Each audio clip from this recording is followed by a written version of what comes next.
जुनून दिल में हो पंखों में जान पैदा कर, जुनून दिल में हो पंखों में जान पैदा कर, उड़ान भरनी हो खुद आसमान पैदा कर। शेर मेरा सुनिए जो प्राइम मिनिस्टर ने पढ़ा है कि जब हौसला बना लिया ऊंची उड़ान का, फिर देखना फजूल है कद आसमान। लेकिन जब हौसला बना लिया ऊंची उड़ान का, फिर देखना फजूल है कद आसमान का।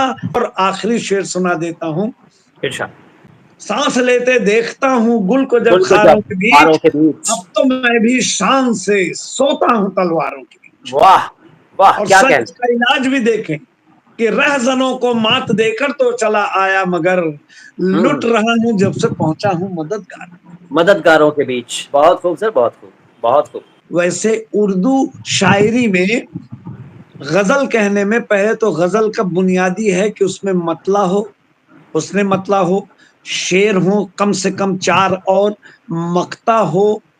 अब सुने काफिया, रदीफ, बहर, वज्न, रुक्न, अरकान, लेकिन अलंकारिक तौर पर उसमें इबहामियत, छुपाव, तगज़ुल, अलामतें, दृश्यावलोकन, मंजर कशी, तसव्वुफ, ये सारे जब अनासिर मिलते हैं तब जाके कहीं गजल बनती है।